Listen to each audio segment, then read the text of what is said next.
Check. 1, 2. All right. Here we are with the classic music.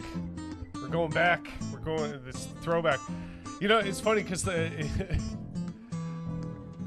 last time I've tried to like search for music to start the show, this didn't come up, and I was like, oh no! Like, if I lost this video, this YouTube link to the Sands of Time, because I quite like this. I feel like it's like, it's no copyright music, but it's like our trademark, no copyright music.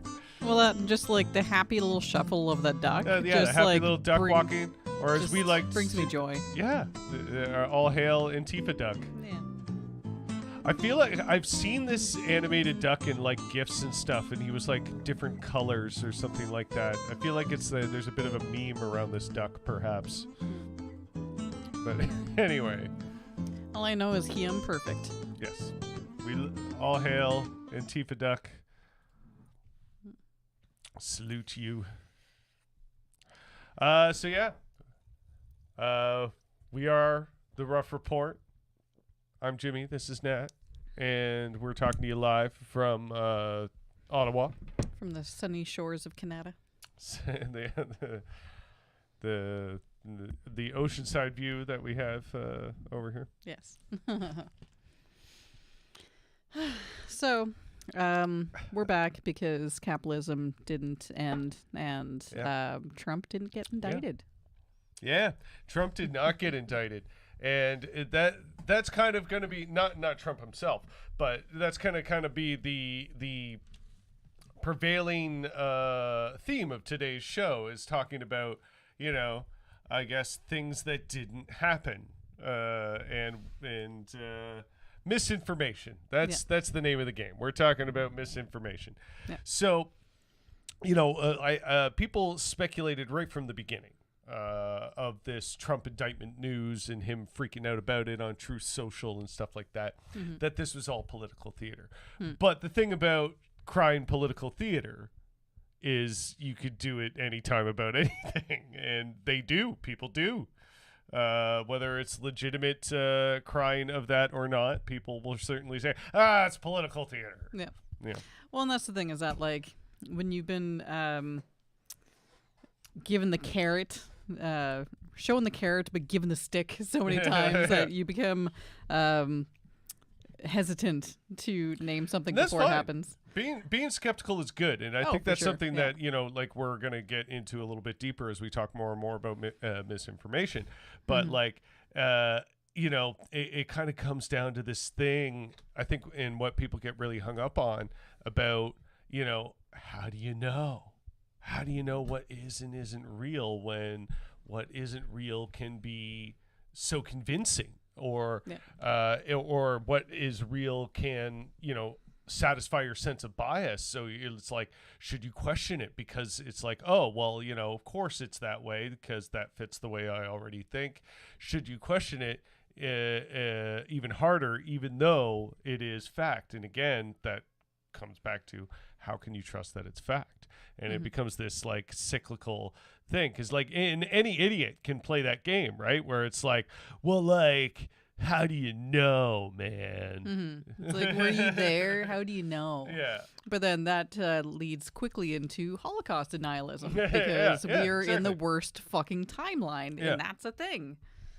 Yeah. So, yeah, folks just on the right are really doing well to muddy waters. Yeah. And they've been at this game for a while, and they've gotten good at it. That's in part why they're having success going against trans folks and drag performers, because you know, they can muddy the waters and be like, oh, well, this is for the sake of blah, and you can't prove blah. It's like, motherfuckers, you fucking cunts. But then that rolls back to, you know, where do you go for information? Who do you trust, right? Yeah. When someone's telling you that, you know, you need to protect your children, then it might be a knee-jerk to be like, I need to protect my children, which is a good instinct. But then when they're saying you need to protect the children by making sure that they never eat another vegetable in their life, then you should probably start wondering, like, wait a minute. Is this person from the beef lobby really someone to be trusted? Beef lobby. I.e. PETA. Yeah. Expand on that while I'm trying to find the thing I'm looking for. I was vegetarian. Hello, Jessica. Thank you for joining us. I was vegetarian for 10 years. I'm going back towards that direction again. I just had to stop for a bit because I was going through a very stressful time and needed to make sure I eat. I was always come across as unhinged. And so I always had the suspicion that PETA was backed by the meat and dairy lobby, that they're like a psyops basically. And I think that basically the information that comes out about how the CIA infiltrates leftist organizations, I have to wonder if maybe, I don't think necessarily PETA was founded by the meat lobby, but certainly there may have been some infiltration there, because I don't see how they could be so consistently counterproductive to their own ends. Like their whole meters murder, comparing the dairy industry to the Holocaust, all that stuff. I don't think that anyone in good faith could continue to support campaigns one after another, seeing the backlash, seeing the lack of positive response. I don't know, man. I have my doubts here. And this is one of those things where it's like, yeah, it's easy to go into a conspiracy theory. And, I don't have any proof. I'm psyops and weird shit like that. It's a thing. Troll farms, bot farms, they're things, and and it's hard to decipher what is good and what is real. And, and it's not enough to say, it's common sense, or, you got to trust your gut, because some people's concept of common sense isn't very good, and some people don't have great instincts, and, that doesn't mean they're bad or stupid people. It just might mean they're maybe a bit too trusting of the wrong people, or lacking in media literacy. Lacking media literacy entirely. Like this particular guy, what got me thinking about misinformation and wanting to lean into that a bit for today's show is encountering situations like this that I had with this guy on Twitter. And he was going on to say basically the heart of this conversation here, you know what, I'll actually show you what that was here. Let me And just to quickly circle back to PETA, I'm entirely open to evidence that I'm wrong. This is just where I'm leaning towards based on gut with no evidence, right? I'm willing to be swayed in any direction. I'm just, evidence. I don't want to show this person's account, so I'm trying to be careful to do that. I have them blocked. I had to just unblock this particular tweet to pull it up. But this is what started this conversation, and their tweet basically read, this is pretty much society today. And again, you don't know if this was purposeful bait or not what they think. They were defending it with a seemingful conviction. But nonetheless, this is what prompted this particular conversation and how it spun off. And again, just misinformation and what people are willing to say, what they're willing to believe. Here we go. So, how to flash in the woke era, right? They got arrested because they're a pervert. They just flashed this poor woman and her young child. But you do this in a change room or in a bathroom, or I'm guessing this is public pool or something like that. Where else do you have change rooms like this with children there? And I'm trans, and then this person's arrested for bigotry. Obviously, this is what happens in the woke era, right? And of course, a common response to this extremely dumb tweet was name one time this happened. Okay. So this person I end up getting into it a bit with pastes this article. Person charged with indecent exposure at LA spa for viral Instagram video. Now, let me emphasize going into this that the person who was arrested was not trans. At no point in this article does it say that they are trans. At no point in this article does it say that the person who committed this indecent exposure claimed they were trans.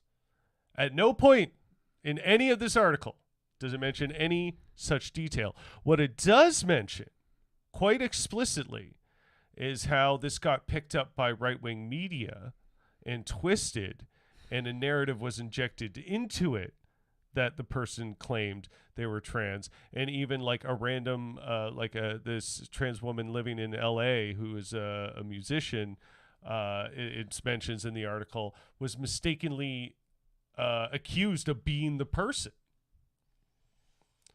It got picked up by far-right sources, far-right organizations, including the Proud Boys were part of it. It's this article here. I think I did a word search on this. The word trans comes up 26 times, and I looked at every instance of it. And so I read this article, and at no point does it mention. But what it does also mention, here we go. The events at We Spa made headlines after the Instagram video was picked up by right-wing forums, far-right sites, and Fox News. As it spread online, the original allegations about what happened at the spa were distorted. Keep in mind, this is the link that the person posted defending the reality of the cartoon that I just posted. And this is what it actually says in the article. So if I didn't take the time to actually read this and just kind of judged it on its headline and took at face value that, oh, this person's very angry and has some sense of conviction about this story. And I just kind of took that I don't have time to read the article or whatever. I could have, it's an average person, take that at face value and be like, oh, maybe that is a thing that did happen. Maybe I have to second guess myself about this. Luckily, I know common sense is a bad measure for these things. But I do consider myself a type of person that has a fairly good bullshit detector. I can sniff it out pretty well. I could probably explain, if I really thought about it, some sort of methodology behind how I do that. But just simply put, I'm good at figuring this stuff out. Okay. And, so I read it and it explicitly says that, this narrative that the person who posted this article to me is made up. Yeah. And here's the thing is that and the woman, and also, the woman who posted the Instagram video that made this a whole viral thing, she's explicitly an anti-trans activist. Yeah. The person that this happened to, Yeah. So here's the thing is that what this little cartoon and everything of that ilk ignores is that no one is allowed to assault or harass people. No one. Yeah, that's just not okay. In a change room. It doesn't matter your gender or sex or, whom is in there with you. You can't flash, molest, and harass people in a public washroom, in a public change room.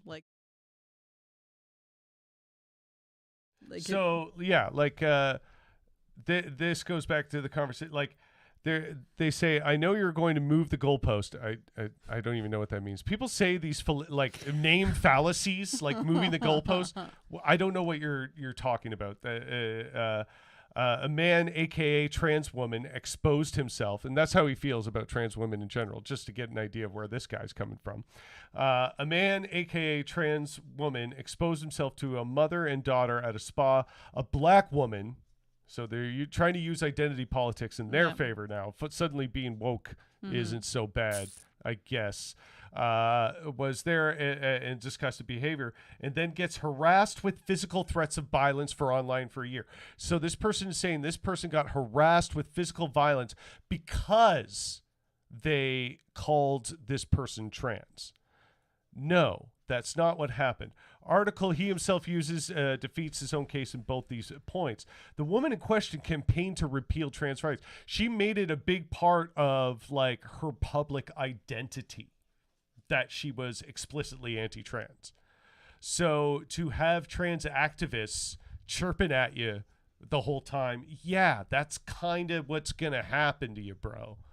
That like, oh, just because this horrible assault happened to them, they were harassed, and it's like, no, they pretty much sought that out themselves. No. So like, but this is the thing, if you didn't do the reading, if you didn't bother to really look at this article and see the woman who made the video has not publicly identified herself in the previous decline to comment to The Guardian. Citing her experience at the spa, she has campaigned for the repeal of California law that allows trans people to use facilities that match their gender. The events were very traumatizing. There were little girls there. There were other women there, she said in an interview. Women have rights, and we should have places where we should feel safe. Yes, absolutely. Of course they do. Of course they should. But that has nothing to do with the trans narrative that was injected into this. No, right? Like legitimately. There are women there, there are children there. Women and children aren't allowed to harass and molest and expose themselves to other people in those situations either. Yeah. Like, just it's not a thing that's allowed. And like, if you do think that it's okay, if cis women flash and harass other cis women in the washroom, there are bigger issues at play here. Yeah, absolutely. And yeah, so like, and then the of course, talking about moving the goalposts, it suddenly became okay, you're okay with little girls seeing a male genitalia in the change room. And I said, you know what I am okay with is the fact that you might see genitals in the change room. You just like, I've been to public pools as a small child. I remember seeing like random dudes' dongs in the change room.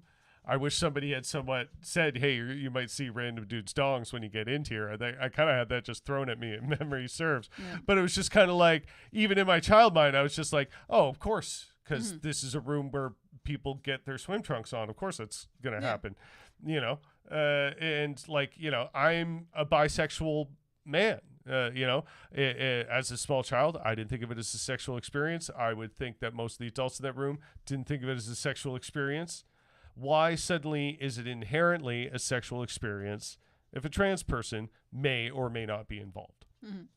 Legit, like, the whole etiquette, and maybe you need to teach your children better, but the whole etiquette is when you're changing, don't stare. Keep to yourself and just get in and get exactly, out. Jessica. Exactly. You were a small child, saw all that bush in the YMCA. Exactly. Changer, right? Yeah. Like it's literally life. Yeah, like life defining moments of being like, wow, people come in shapes and sizes. Yeah. When you go into a space where people are removing their clothes to put other clothes on, or removing their clothes to, take a piss, you might see stuff. Yeah. That is just life. Yeah. It's not the same as a guy in a trench coat going, look at me, because he's purposely getting off on the idea of violating you, and that kind of changes the whole principle and dynamic of what's happening, right? Yeah. It says a lot about the psyche of these reactionaries that they link that to sexuality. Well, okay, let's link to that that tweet previously. Which one? I think of the second to last link that I sent you. Oh, the Reddit one? Yeah. Okay. Maybe. No. This one. Oh, okay. Yeah. Okay. Okay.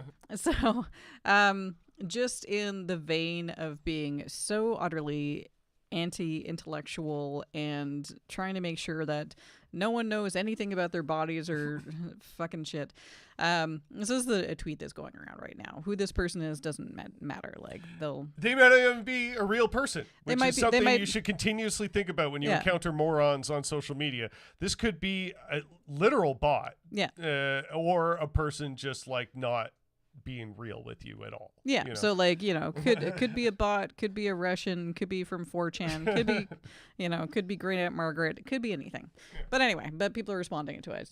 But in the vein of all of the anti-science stuff that's going down, I'm going to say in the US as shorthand, but like here too. So the tweet says, yes, but teachers are giving them tampons instead of pads and making that decision for them. We're going to have a whole generation of women that are worn out before even giving birth. Save one thing for marriage. The layers of just fucked one up thing. here. Yeah. So let me address them first. Yeah. Teachers are giving kids tampons instead of pads. No. Nowhere in school were teachers even did they even have those? They're in the How well funded do they think schools are? Yeah, and like here's the thing, like it's a practice in schools, no, he's framing it like it's like teachers are just doing this. They're doing this everywhere because they have all these tampons that the school board is giving them. It's like no. Typically, you have to bring them from home, or there might be a vending machine, God willing, or you ask your classmates, and maybe you ask the teacher, maybe all she has is tampons. That's not like a systemic issue. That is just legitimately an issue of there should be all sorts of menstrual hygiene products available for children when they're trying to learn and they're just starting to bleed. This is just, I've been there. I'm pretty sure I've seen it happen in a class where a girl gets that favor from a teacher. Maybe because they're in a tough spot. That's what I'm saying is that the only way I can foresee something of this ilk happening is if a kid didn't have any products, asked their teacher, all the teacher had was tampons because they just didn't carry products for the entire class. And again, that's just life. This is a thing that's happening to their body that they don't have any control over. Yeah, but then. But now what do you want? So I'm gonna move on to the next sentence. We're gonna have a whole generation of women that are worn out before they even give birth. Okay, if that's a thing that can happen, first of all, that's kind of a favor to them, right? Because birth is terrible. You're getting completely blown out in that process. If you can get completely worn out before that happens, well, you got all the stretching in there already. That sounds like it's a Diva Cup isn't this size. This is not the true size of a Diva Cup.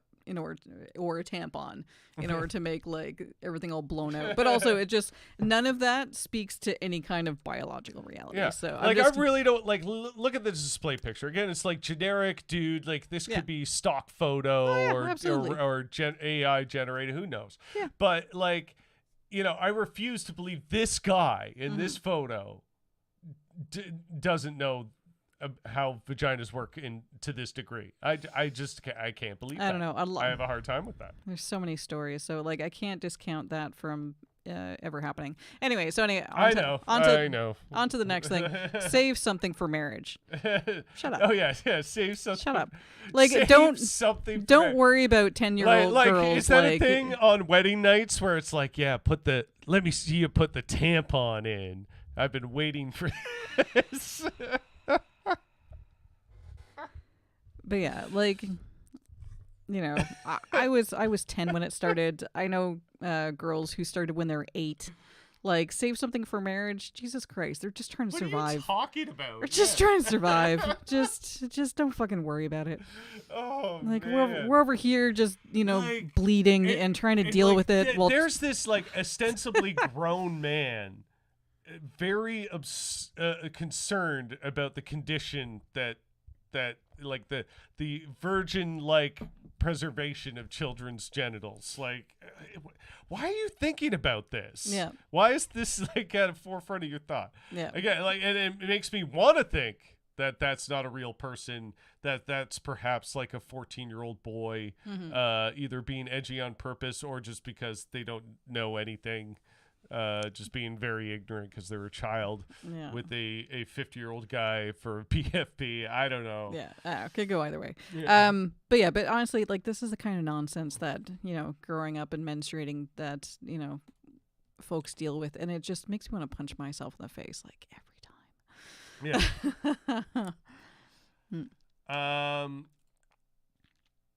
Oh, okay. Oh yeah, that was unrelated. Okay. Also unrelated. Well, somewhat related. Okay. So I'll move on to this one, talking about like if you know about like LaRouche and that whole sort of like the sort of fake leftist movement, I guess you could say. Here is known jackasses and podcasters, Has and Jackson Hinkle, doing at their CPI event. Oh shoot! I wish I had the video queued up. But anyway, this is an image of the video from that event. Like, this person, Space LaRouche, he's even identifying LaRouche with the paid-for check mark. Of course, that very Twitter blue type of posting happening here. At the CPI event,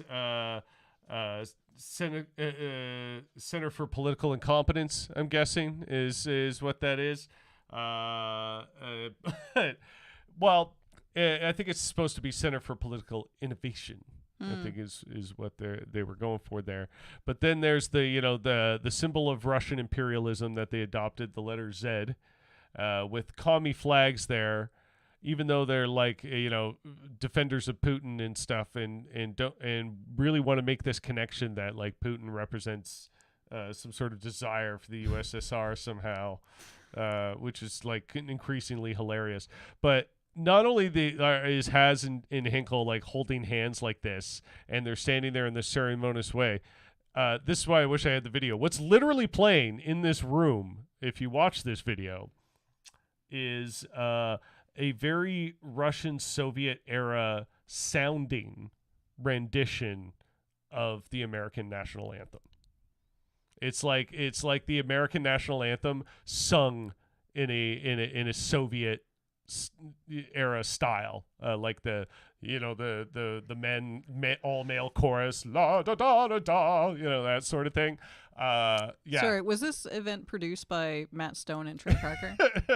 Like, it almost seems like a parody of itself, right? And that's what my buddy here on Twitter, Frank, is saying, where he's like, I'm convinced these people and organizations exist solely for the purpose of discouraging people from becoming communist, Marxists, or socialists. And not to get like to conspiracy theory weeds like that. Like, I don't have proof that that's an actual thing, but this level of goofy shit, it's like, yeah, I'm not going to go ahead and like spread that theory, but it's like, and that's the thing, is that like we know that the letter agencies have and do infiltrate leftist organizations.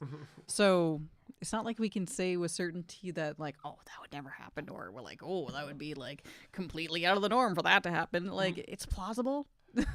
Yeah. Like, I think it's very possible that these sort of groups that are like almost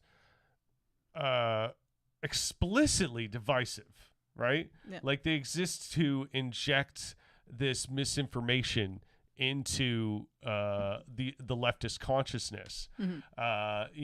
And it's I don't know, to me it's so egregious that it doesn't matter if it's an actual organized effort or not. It's kind of the same either way, but it makes you wonder where a lot of their money comes from. Like, we know where and it's not a conspiracy theory, it's a literal fact that like all these right-wing think tanks and lobby groups and like right-wing groups like that fund things like the Daily Wire, Dave Rubin's podcast, Jimmy Dore things took like money that. from pro-Assadist lobbying group. Totally plausible that Russia butters their bread. Oh yeah, Absolutely. It's extremely possible. No.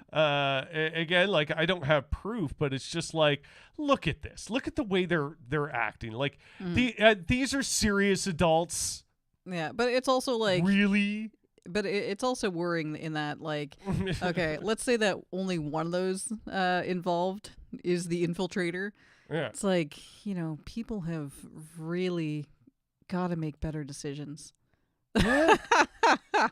Like, I understand there's always going to be like this kind of wealth of suckers out there, you know, that they're not necessarily bad people. They're just like so desperate for a sense of belonging somewhere and a sense of purpose that they end up, latching onto the wrong things. Well, it's not even that. Like, I've worked and organized in a lot of leftist spaces, and so it's a lot of it sometimes can be a matter of trying to overcorrect to make sure that you don't do anything wrong at all. Yeah. So that so convinced that you're not going to be fooled that you end up believing the wrong things. It's not even not going to be fooled. It's just like I need to make sure that I accommodate everyone, even to the point of conceding to some ridiculous demands because I need to make sure I see where you're going with it. Okay, okay. And so I'm still thinking of it from like the very conspiracy minded. No, like I'm talking from like sincerely from an organizing level. Oh, okay. It can get like completely maddening that you get so caught up in the minutia of making sure to do anything correctly that nothing ever happens and nothing ever gets done. Which, speaking of which, speaking of nothing ever gets done. There is going to be a runoff election. Is that what it's called when someone resigns when an MP resigns? Runoff. Am I using the right term? Maybe. Anyway, our local MP resigned. I'm having a brain fart on that one. Our local MP resigned? Yes. Oh, I didn't even hear about that shit. No, that's one of the links. That's one of the links. You're springing this on me now. I am. Okay. Surprise! I didn't look at all the links. I'm sorry. You said you were sending me one, and I was just like, okay. I figured it was on the same vein as all this. Okay, so go to the go to Messenger. That's why we call it the rough report, folks. Okay, wait. Is it any of these? No, go to Messenger. No? Okay. Yeah. Okay. Go to Messenger to my message to you. Go to Pheasant Poo. There we go. It's that one right there, literally. Oh, this one. Okay. Yep. Open in new tab. Yep. So I just heard about this yesterday, and one of my local friends is a member of the local NDP, and so looks like we could be having something to do. So yeah, this is the Canada Canada Carleton MPP. Oh, okay. So it's in that that catchment. So in terms of the provincial politics, this was the election that just happened on June of 2022 when, as it says. So she's resigning. Awesome. Good. Bye. Peace out. Yeah. Yeah. And so I don't actually know why she's resigning. If you could scroll down a little bit. Oh, okay. So far as when I was reading yesterday, it didn't say resignation. Roll down. Writing. Yeah, it doesn't even say. Doesn't say why. I don't know. Okay. She's sick of us. She's gone. I don't. Oh, good. I don't care. She's a conservative. I don't give a shit. Yeah, whatever. She's gone. It's fine. So here's an opportunity locally to do some organizing. Cool. Yeah. So we can see about volunteering with the Always NDP. be vigilant. Yes. Yeah. I am NDP supporter all the way. Yeah. Okay, and in the same vein as this sort of like misinformation stuff we're touching on, there's the sort of podcasts, and like Joe Rogan is the most notorious of them, right? In terms of like these very bro podcasts where you just have a couple dudes talking and they're just saying whatever, but they don't realize like the consequences of like the platform that they have and how the things that they're saying and broadcasting are going to be like read and understood, right? And that like, media personalities to a lot of people just are more trustworthy than others. And like they feel like listening to Joe Rogan's podcast and the people that are on it are going to inform them of something. right? And this sort of thing where it's like, you know, our comrades over at the Surfs, you know, pointing out we're going over how the world has been sleeping on Zachary Levi and his praise for Jordan Peterson for far too long. And yeah, Zachary Levi is the guy who plays Shazam in the movies. And now I watched this, and you know, it is a bit of praise of Jordan Peterson, but what it comes off as to me is a guy who isn't really totally informed on a lot of Jordan Peterson stuff. I feel like he maybe had a buddy that showed him like a couple of perhaps his more cohesive thoughts or something. I feel like a person can't say what he's about to say in its whole and in its entirety. A person that understands Jordan Peterson, but here he is saying positive things about him nonetheless, and it's like, yeah, it's impossible to square the circle, right? And so anyway, here I'll get into it more after you listen to this.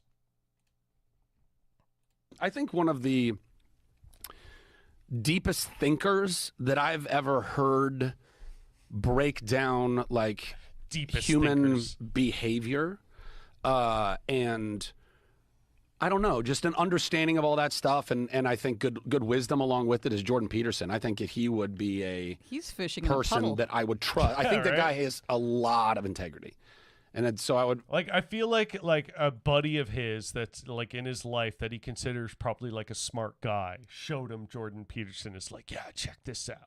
So this is him just kind of like eating that up a little bit, and. But anyway, yeah, here, let's go on a bit. That would be somebody too. But I also know Jordan has his own things that people have issues with. Like, I get it. Nobody's perfect. We're not going to find... He's kicked off Twitter right now because he said something about Ellen Page. Yeah. Elliot Page. Called her Yeah, he, you know, of course, I feel like Joe did that on purpose. Like, oh, sorry, I'm correcting myself. But, like, he couldn't go without the actual dead naming. Like, Ellen he Page. just had to do it. I think that was the number one thing, the dead naming. Yeah. And it's sad, man. Because It's again, just like how non-emotionally tries to sound with her. He's so dispassionate about it, right? Like where it's like, oh, I think that was the worst thing about it, the dead naming. Like, you know, if Joe felt a way about it, he'd be like, that was the worst thing about it. You know, like he'd have a different energy. Maybe I'm being over analytical and unfair. I will give the benefit of the doubt on that front. I won't. I'm not going to be fair to any of them. I feel like that was like there was something a little, I don't know, underhanded about that. Elliot Page. Called her Ellen Page. Like, I think that Ellen. was the number one thing. Yeah. The dead naming. yeah.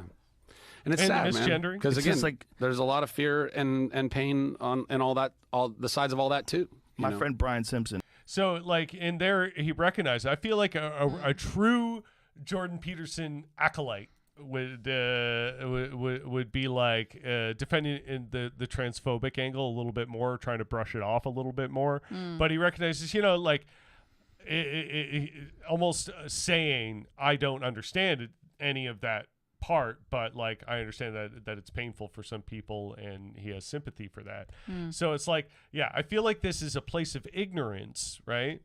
Obviously. However you want to slice what ignorance might mean in this given context, but it's and he may be like, you know, innocent to a certain degree in it, right? Where he's just like he thinks he's sharing a thought that's worth sharing, and just being unaware of the kind of implicit harm that may come out from promoting a person like Jordan Peterson.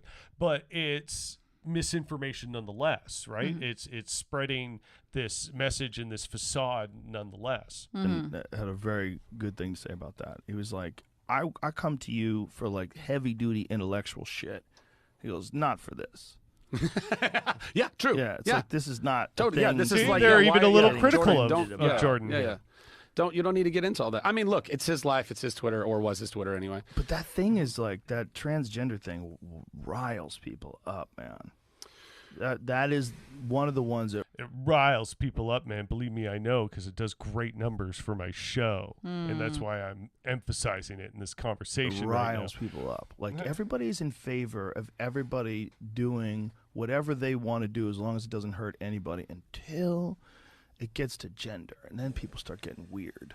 They start thinking it's a mistake. See, he almost sounds like he's sympathetic to the transgender cause there. Yet, you know, look at, you know, the fact that he has Jordan Peterson as a regular guest, and he doesn't really question a lot of what he says, right? Yeah. It's not like he has Jordan Peterson on to be like adversarial with him. I don't think Jordan Peterson would go on if he was adversarial with him. So, you know, like Jordan Peterson is not one known to actually debate ostensibly leftist rivals, right? He's done it a few times. Yeah. And it generally doesn't go well for him. So. But, like, you know, it's just another facet to this misinformation thing where it's like, it's not so explicit. It's not so, you know, these are people trying to propagandize you and like really get inside your head, right? It's a little more kind of passive than that.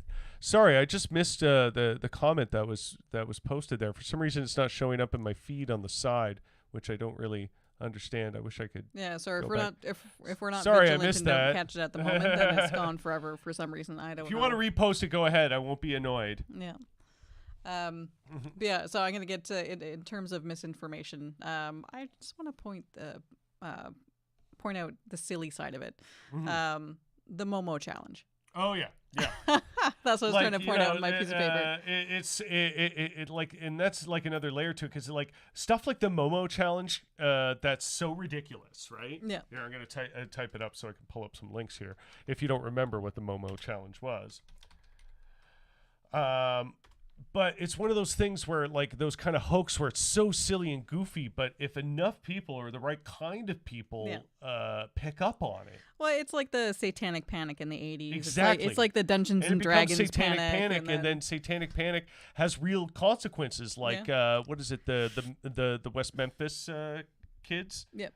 You know? Yeah, and like with, shoot, my brain just decided to take a trip without me. Good luck. Yeah. So let's revisit what the Momo challenge was. This ridiculous thing. Was it really only 2019? Yeah. I thought it was longer ago. Like, I remember people in my own family were like a bit swept up and concerned by this. But then again, these past 3 years have been a decade in of themselves. Yeah, I guess. Like, I guess. Yeah. I guess. Okay, 4 years. Yeah, it's 2023. So this was just 4 years ago. Okay. So, yeah, you remember this. Oh, shoot. Oh, no, I lost my... We've run away. Oh, God. What have I done? I don't know. Everything's broken and on fire. Okay. Well, we still exist. Okay. Yeah. I lost my main screen, though. What do we... Okay. Well, there's that. All right. At least we have some sort of monitor. Yeah. Anyway... that's going to be slightly distracting, so I'm just going to try and ignore that. Yeah. YouTube announced that they would no longer allow videos featuring Momo to be monetized, to feature ads before, after, or during the clips, even if they come from respected news organizations. From Slender Man to kids eating detergent pods, there's a long and rich history of creepy internet challenges. Oh, yeah, the pods thing. Freaking out parents. The latest addition to the time-honored tradition is Momo, an online challenge that's purportedly sort of a combination of the Black Mirror episode Shut Up and Dance and Blue Whale. Momo allegedly targets young children by encouraging them to text a number on WhatsApp, which then sends them instructions to complete a series of increasingly bizarre and dangerous tasks, from watching a horror movie to engaging in self-harm to taking their own lives. It's like, you know... Yeah. So this is silly, but like, to be fair, kids are weird and stupid. I say that this as someone who was a weird and stupid kid, and so there's like no shade on them. It's just, you know, it's something that happens during your formative years. Is that you get caught up in mythology because it's exciting. Yeah. And because as a kid, often your day-to-day is completely out of your control and kind of banal.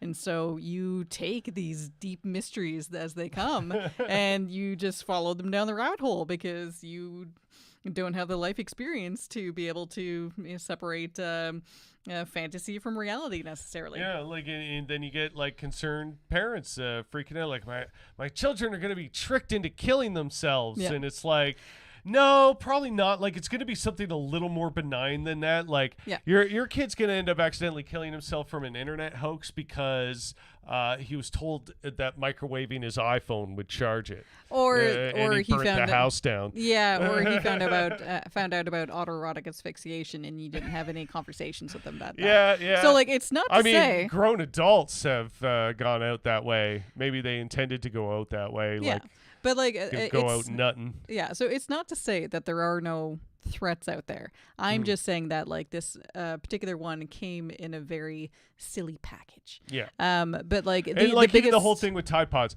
I don't think like I think there was a legit few instances of kids trying to eat Tide Pods that put them in the emergency room, but it was really only a few. Yeah. The rest of it was just like a joke about how they sort of resembled candy, and thus it was funny to think about doing. Like, I've seen in like more kind of niche musician circles look at like violin and cello rosin and call that the forbidden candy because it looks like a dark Jolly Rancher, and it's the stuff that you rub on your bow to give it friction against the strings. Right?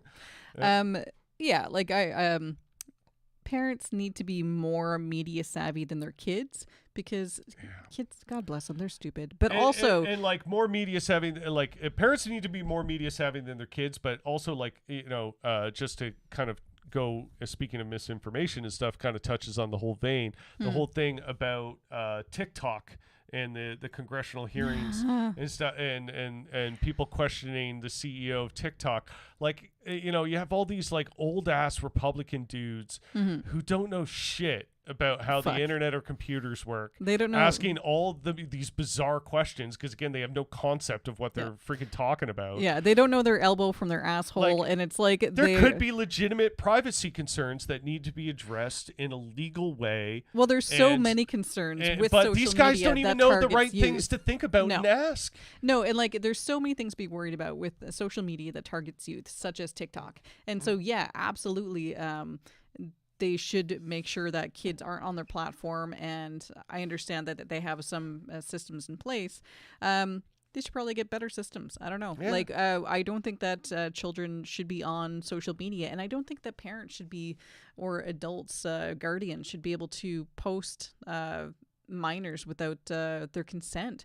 Like, we've got these kids that are growing up as influencers because their parents decided to monetize their childhoods, having zero say in it, and then they just grew up traumatized because nothing was ever private. They had zero sense of privacy. People were recognizing them in their town as they just try to go for a little stroll down the street, and they're getting recognized. I totally understand why, especially like existing celebrities don't want their kids to be like seen in public at all. Like, for sure, 100%, 1,000%, yeah. But yeah, no, like, we definitely need to protect children, but sometimes we need to understand what we're trying to protect them from. Fuck. Oh yeah. There's Jessica. no labor laws when it comes to social media. That is also absolutely true. Yeah, and so like, even with the film industry, like, there's a lot of labor laws around how long you're able to make children work. Why they like twins, so you can keep filming for longer days because they're not allowed to work as long for good reason because they're children. So anyways, sorry to transition off the topic here, but I wanted to touch on this video because it's very kind of relevant to the conversation that we're having here with Jon Stewart and Fareed Zakaria on CNN. I may not get through the whole thing with this, but they talk a bit about how to kind of navigate this stuff. And if you haven't seen the show yet, The Problem with Jon Stewart, I highly recommend it. Everything I've seen from it so far he's absolutely on his A game, like the prime of the Daily Show era when he was still hosting it. He's doing truly fantastic stuff, and I think he is extremely on point with a lot of what he says here. Especially if we're being a little forgiving of Fareed's line of questioning at some points, I thought it was a little weird. But anyway, here, we'll start this off. So nowadays, when you watch Republicans campaign against Democrats, they don't campaign much on what they used to, which was, the Democrats were big spenders or whatever, what. It's all about critical race theory, and it's all this cancel culture stuff. Yes, the biggest problem. Why does it work, and what should Democrats do? Are they falling for a bait in doing this, in talking about these issues? I mean, I don't know if they're falling for a bait, but I mean, I think, again, I don't even think half of the Republicans that do it even mean it. I think they think it's They think it works. Emotion. Right. What would you do if you were out? Exactly. That's even a lot of these guys at like the Daily Wire and Matt Walsh and stuff, like as I mentioned in my Matt Walsh video from a couple weeks ago, where it's like I don't completely believe they're even super into what they're saying. I think the hate is just a matter of convenience, not conviction, Of governing ideas. If you didn't know how to govern a country of this magnitude and a country of this diversity, and you basically are running on government is broken, and then when you get in office, you have to be terrible to prove the original premise, like, it must be great to be able to do that. This government doesn't work, and by me not funding it and breaking it, see what I told you? Keep me in power. If you don't have ideas on governing, what do? Well, you do the purposeful distortion field that they create. But it works, and by the way, right, because it's emotional. Does it work? I don't know. Who's the president? Well, but I mean, even more so, like, who's the president? Like, again, I referenced the red wave that was supposed to happen in those midterms that totally didn't when they leaned super hard in this stuff. And all the polls that are showing that even like your demographically most likely to be bigoted populaces of America aren't in for this culture war battle. They kind of tune out. They don't care. They, it's not resonating with them. Well, the thing is that they, I would say, I'm just going to phrase this in terms of the far right. I'm not going to say anyone's innocent of this, but I'm going to put this in terms of the far right. They have forgotten about the social contract.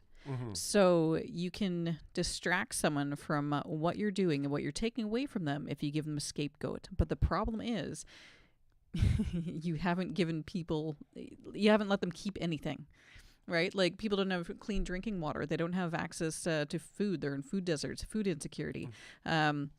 They can't afford their mortgage. They can't afford their rent. Like, homelessness is skyrocketing. So these culture war things mean a whole lot less when so many people, including the right-wing base, are just struggling to make it to the next day, wondering if they, what basic human needs they need to prioritize in order to keep the roof over their heads, or even if they can keep the roof over their heads. So it's just, they've forgotten the carrot. It's all stick. Yeah. And so even the culture war can't act as a carrot anymore when they're starving and they're just beat. Yeah. Again, how much is like what trans people are up to when you're like, and even in evangelical in middle America that never sees or deals with trans people in a daily interaction for the most part. Like, how is that going to resonate with you? It doesn't necessarily work. It gets people upset. It gets them angry. It makes them fearful about threats and hyperbole, and makes them afraid of things that can't even really be defined. Meanwhile, ignoring so many issues that. Right, it's a kind of real appeal to a base that you stoke up. When Sarah Huckabee Sanders did the response to the State of the Union, I noticed she kept talking about CRT. She didn't even bother to spell it out. Because most people, I would assume most average Americans don't know what it means. The guy who came up with that's purposeful. His plan is make everything CRT. And by the way, all this diversity initiatives and CRT and all those other things I'll stop it after this part. Only there because we refuse to actually fix the real problem. The diversity and equity initiatives are a salve.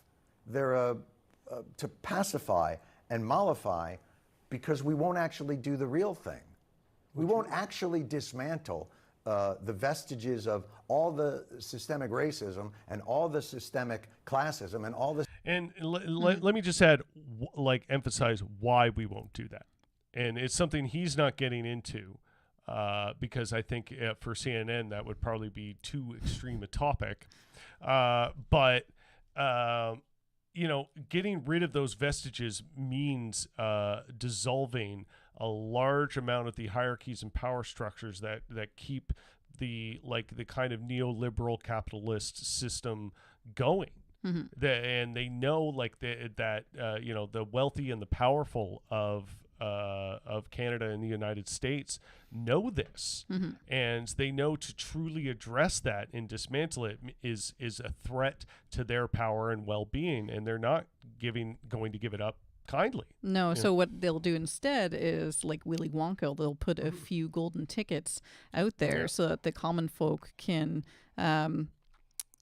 look like they have a chance to get there themselves, mm-hmm. when it's only going to be 6 tickets in the population of and it's going to continue to backfire because you know who you're getting, the right wing is getting fired up now. Yeah. And I'm sensing it in the zeitgeist and how people are talking in general, average people, let alone your online leftists and stuff, but even in those groups too, how people are talking and thinking. It's getting more fiery in the sense of leftist thinkers and leftist people aren't going to take this shit nicely for too much longer. Mm-hmm. Right? They've been a little too passive about it. And I'm going to, my favorite example of how that's changing is, these Nebraska senators filibustering the state laws. So let's pull this up. I think this is this the one I wanted? How long is this one? 2 minutes and 33. Yeah, it does get to it. But this woman's energy is entirely what we need to capture, entirely what we need to embrace. So yeah, let's get this pulled up.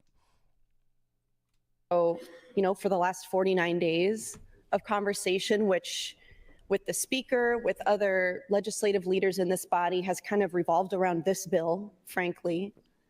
They're essentially talking about a bill that's going to ban gender-affirming care. We've made it clear that this is a line in the sand. And people have said, well, what if we go after your bills? What if we put a bunch of bills introduced by progressives up on the agenda? Are you going to filibuster those too? Yeah. Yes, because we're not like you. We have a principle and a value that actually matters that much to us that we're willing to stand up for. This is how much this matters to us. You guys really don't get it. You really don't get that the session is over. And you're asking what precedent this sets. Is everything going to be like this now? Anytime anybody doesn't like a bill, is it going to be like this now? Subsequent motions, taking time, filibustering every bill? No. The fact that you're asking that shows me that you really don't get it, Senator Van Gillern.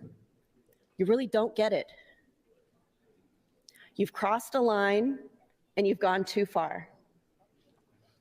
This bill harms me in an unforgivable way. She has a transgender child, just to be clear there. And this is a line that you don't cross with me. If you cross it today, you're staying on the other side of it because you have done irreparable harm. And you're doing harm to the body and to Nebraska as well. Don't say hi to me in the hall. Don't ask me how my weekend was. Don't walk by my desk and ask me anything. Don't send me Christmas card. Take me off the list. You don't know me. We have no relationship. And if you don't believe me, if you think I'm going to cool down and change my mind, you should believe me. No one in the world holds a grudge like me. And no one in the world cares less about being petty than me. I don't care. I don't like you. You aren't welcome in my space. You aren't a safe person for my child to be around, or any child, frankly. Don't believe me? You should. Yeah, entirely that. More of that. Like, enough of this, like, civility. We're playing nice. We're doing politics properly while they're being so unfair. No. Fuck them. No. Yeah. Sincerely. Yeah. Fuck them. Yeah. Like, honestly, like, they haven't been arguing in good faith for at least my generation. And, we don't need to pretend that they are. And in fact, it hurts us and it hurts everyone to pretend that they're arguing in good faith. And speaking of like misinformation here, this is how I wanted to end this off, because this is another senator from Nebraska, arguing on the opposite point in favor of these anti-trans bills. And this is the competition that we have to deal with. This is the level of sheer fucking idiocy. I'm not even going to call this ignorance. This is brain dead stupid shit. Like, this is a stupid man we're looking at. And I'm a little shocked, I guess is what I would put it. It's called something called furries. If you don't know what furries are, it's where school children dress up as animals, cats or dogs, during the school day. They meow and they bark, and they interact with their school, with the teachers and that in this fashion. And now schools are wanting to put litter boxes in the schools for these children. He's doing the litter box thing. To use. Unfucking believable. How is this sanitary? It's not a thing. I'm going to have a... How is this sanitary? How is this real? Well, good news for you. It's fucking not, you idiot. How did you hear this and run with it? How are you holding a straight face in a room full of professional adults saying this shit, expecting to be like taken seriously? How is this fucking guy in the background just not losing his mind right now? He must not be listening. There's no way he's listening. Like, just, oh God, the sheer fucking idiocy. Like, you gotta be a real dumb motherfucker to get up there and say this. It's incredible. Like, sorry. Here, I really hope that in the next few seconds that his speech turns into, well, I was talking to my friend, the Nigerian prince, who needed help, who needed help getting $6 million. He was in such a bind, but it's going to work out really well for me financially. He let me know about these furries. Like, that, first of all, furries, like, for the most part, kids aren't furries, right? Like, I think kids may have an interest in furry culture because it's fun. I remember being like, a child and being like, it was fun to be like, I'm a dog, I'm a lion, like we just I have an did imagination. That shit. Yeah, exactly, because kids have imaginations and that's how they have fun. Yeah, and now we've got all sorts of onesies are animal onesies. Like, and furry is not like a political identity, right? Like, for some people it is fetish, but for the most part it's just like nerd LARPers having fun. It's like, it's akin to kind of like Renaissance fair shit, right? Yeah. Like you just like to dress up like that, and this is how you have fun. Yeah. And that there's nothing inherently wrong with that. Yeah. You could think it's nerdy and weird, fine, whatever, but like, to stand up there and make like this political thing about it, like it's harming children, like they're actually considering putting litter box, like, just listen to yourself, man. Like, what the fuck? Just about this. This is something I think, how can schools allow this to happen? They don't. They don't. That's how. They fucking don't. I think it's very disruptive within the classes. You know what school system allows this? The one that got a $1.5 billion grant for CRT. Yeah. The $1.5 billion to learn about American history. Yeah. So that one elementary school, they got $1.6 billion. They used a little bit of that money to put in litter boxes, apparently, for the furries. Yeah. And like, I challenge you, if you see a kid in an elementary school who's in a costume and barking, they're just weird, right? They're just a weird like kid. Kids are allowed to let Yeah. kids and let people be weird. It doesn't have to be a thing. Yeah. It doesn't have to be political. You don't need to like, try to work them into legislation or something. Like just let people be weird. Yeah. As a formerly hyperactive weird kid, now I guess a sort of hyperactive weird adult. Yeah. Like just like kids, look at and just kids, let sakes. like they're and not bringing litter boxes in the classroom. No. I don't like this clip isn't what a douche. Oh, I don't like how the clip isn't centered as well. Oh. Centered too. Yeah. What do you mean? Like it isn't centered? Probably because it cuts off the top of his head. Probably. Oh, okay. Yeah, maybe. Yeah, okay. Sorry, I didn't quite know what you meant by that. So yeah, that basically rounds out our hour. So like, it's so easy to say just be vigilant, but like, try and have a little bit of a filter here for bullshit, people. Like it's I've been caught a couple of times in like an internet troll or something like that where I took the bait and it's like and you take the L. You're like, oh, silly me. Yeah. And laugh at yourself and then correct course. Yeah. Once you have the relevant information. That's what normal people do. Yeah. Right. And like and also to anyone who does have children or are responsible for guiding minors to being the best people that they can be, protect them, but don't go so far as protecting them that you don't let them be delightfully odd. Right? Like being odd is part of growing up and part of figuring out what you're going to be. King of the Hill. Because like Hank is this conservative, uptight guy, and he has this weird kid, Bobby. Yeah. And every episode, Hank becomes a little more relaxed because he loves his son more than he cares about being a conservative. Yeah. So he learns to open up a little bit and be like, you know what?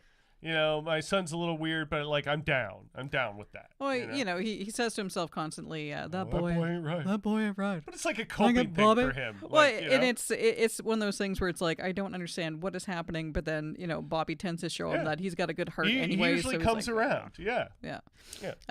So be more like Hank Hill. Yeah. So even if you don't understand, you must be conservative. Yeah. Be a little more like Hank Hill if you can. Sell propane and propane accessories. Yeah. Just like, embrace them, give them room to do stupid things, to be wrong. And touch on what you touched on before. Vote NDP and vote NDP, organize, be a part of your local politics, talk to your friends, talk to your coworkers about, workers' rights and unionization and and what's right for your community. Yeah. And then take them down from the inside. Yeah. And so and as always, thanks for watching. Let's all hail for one more time Antifa Duck. I gotta get the volume back on there. There we go.